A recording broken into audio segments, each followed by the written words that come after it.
एक समय की बात है कि एक पिंकी नाम की औरत अपने पति रमेश के साथ रहती थी। उनका एक छोटा सा बेटा भी था। फिर एक दिन पिंकी अपने घर में उदास बैठी होती है कि तभी वहां रमेश आ जाता है। अरे पिंकी, तुम्हें क्या हुआ है? कल से देख रहा हूँ तुम मुझसे नाराज सी लग रही हो। ना ही बातें कर रही हो और ना ही हंसी खुशी भी रह रही हो। नहीं, मैं आपसे नाराज होकर भी क्या कर लूंगी? कुछ नहीं। और वैसे भी आपको क्या फर्क पड़ता है मेरे नाराज होने या ना होने से? अरे पिंकी, ये तुम क्या कह रही हो? आखिर क्या हुआ है बाबा, बताओगी भी कुछ? और बस, या फिर यूं ही गुस्सा करती रहोगी?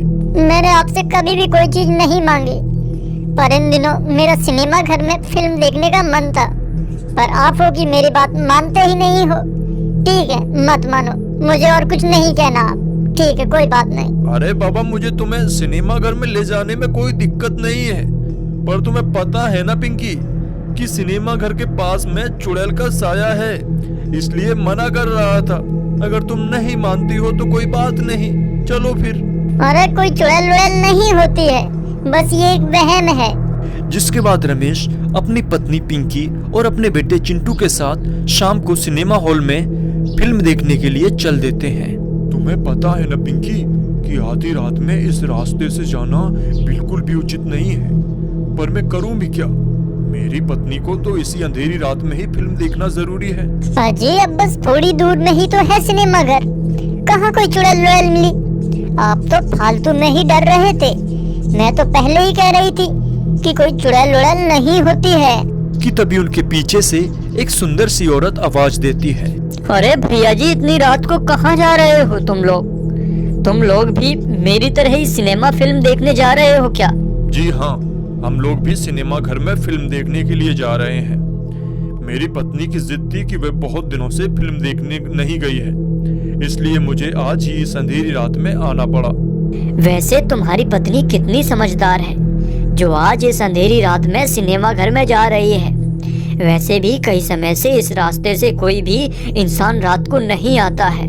आपको कैसे पता कि इस रास्ते से कोई इंसान नहीं आता है रात में? क्या आप हमेशा यहाँ आती रहती हैं? हाँ, मैं हमेशा यहीं रहती हूँ, और जो भी रात में सिनेमा घर में जाता है वह कभी वापस घर नहीं पहुँचता है। क्या घर वापस नहीं पहुँचता है? मतलब उनके साथ क्या होता है ऐसा? रमेश के ऐसा पूछते ही वह औरत एक भयंकर चुड़ैल में बदल जाती है। चुड़ैल, चुड़ैल, तुम तो एक चुड़ैल हो। हे भगवान, मैंने पहले ही पिंकी से बोला था इस रास्ते में चुड़ैल का साया है, पर वो मानने को तैयार ही नहीं थी। हे भगवान, अब मैं क्या करूं? पिंकी, भागो इस चुड़ैल से। रमेश ऐसा कहकर भागने की कोशिश करता है। तभी चुड़ैल रमेश को जान से मार डालती है। तभी पिंकी रोते हुए कहती है, चुड़ैल जी, मेरे साथ सही नहीं किया तूने मेरे पति को मारकर अच्छा नहीं किया है। मैं तुम्हें अब हमेशा के लिए मिटा दूंगी।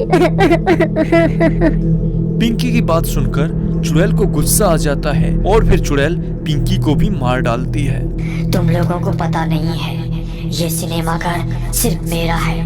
मैं अकेले इस सिनेमा घर में फिल्म देखती हूँ, और जो भी कोई दूसरा यहाँ पर फिल्म देखने के लिए आता है वो ऐसा ही मारा जाता है। ऐसा बोलने के बाद चुड़ैल रमेश के बेटे को अपने साथ जंगल में ले जाती है। बच्चा, मैं तुम्हें इसलिए नहीं मारी क्योंकि तुम अभी बहुत ही मासूम हो, और मैं कुछ दिनों बाद जब बूढ़ी हो जाऊंगी तब तुम ही मेरा ख्याल रखोगे। फिर जैसे ही अगला दिन होता है तो उस रास्ते से दो गांव के आदमी जा रहे थे कि तभी उन्हें पिंकी और रमेश की लाश दिखाई देती है। अरे बाप रे बाप, इनको इतना बुरा हाल किसने किया है? जरूर ये चुड़ैल का करा धरा है। अरे ये तो रमेश और उनकी पत्नी पिंकी है। अरे भैया जी, गांव में खबर फैला दो कि कोई भी लोग इस रास्ते से होकर ना निकले, वरना ये चुड़ैल सबका यही हाल कर सकती है। जिसके बाद पूरे गांव में ये खबर फैल जाती है कि सिनेमा घर वाली गली में चुड़ैल रहती है जो लोगों को जान से मार डालती है। जिसके बाद गांव के लोग वह रास्ता आना जाना बंद कर देते हैं। अरे बेटा चिंटू, कैसे आजकल उदास से रहते हो? और मैं तुम्हारा कितना ख्याल रखती हूँ ना, फिर भी तुम मुझसे अच्छे से बात नहीं करते हो, क्यों? माँ, ऐसी कोई बात नहीं है। मैं क्या बात करूं? आप तो मुझे कहीं जाने ही नहीं देती हो। बस इस कमरे में ही पड़ा रहता हूँ। मेरा बाहर घूमने जाने का मन है। मेरे प्यारे बेटे, मैं तुम्हें खोना नहीं चाहती हूँ, इसलिए मैं तुम्हें कहीं बाहर जाने नहीं देती। माँ, मैं कहीं नहीं जा रहा आपको छोड़ के। भला मैं कहाँ जा सकता हूँ? पर मुझे बाहर घूमने तो जाने दिया करो प्लीज। जिसके बाद चुड़ैल चिंटू को घर से बाहर जाने की इजाजत दे देती है। फिर चिंटू एक पुजारी के पास पहुंच जाता है और उनसे चुड़ैल को कैद करने का मंत्र सीख लेता है और फिर शाम को चुड़ैल के ही घर आ जाता है तो देखता है चुड़ैल सो रही होती है कि तभी चिंटू मंत्र पढ़ने लगता है। ओम नमः शिवाय, ओम नमः शिवाय, ओम नमः शिवाय। चिंटू जैसे ही मंत्र पढ़ना शुरू करता है कि तभी चुड़ैल जाग जाती है और चिंटू से बोलती है, बेटा, ये तुम क्या कर रहे हो? तुम मेरे प्रिय बेटे हो ना, तो तुम ये सब किसके कहने पर कर रहे हो? चिंटू कोई जवाब नहीं देता है और मंत्र पढ़ना जारी रखता है, जिसके बाद चुड़ैल बंद जाती है। चिंटू, तूने तो मुझे मंत्र से बांध दिया है, पर तू तो मेरा बेटा है ना, तो ऐसा क्यों कर रहे हो? मैं तुम्हें कितना प्यार करती हूँ ना।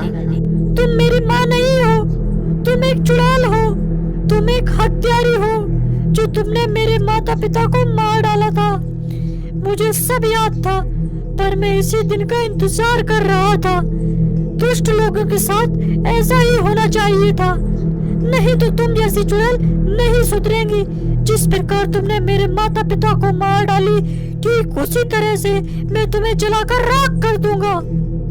चिंटू ऐसा कहने के बाद अपने मंत्र से चुड़ैल को जलाकर राख कर देता है और फिर वह चुड़ैल हमेशा के लिए समाप्त हो जाती है और फिर चिंटू जाकर अपने गांव में रहने लगता है।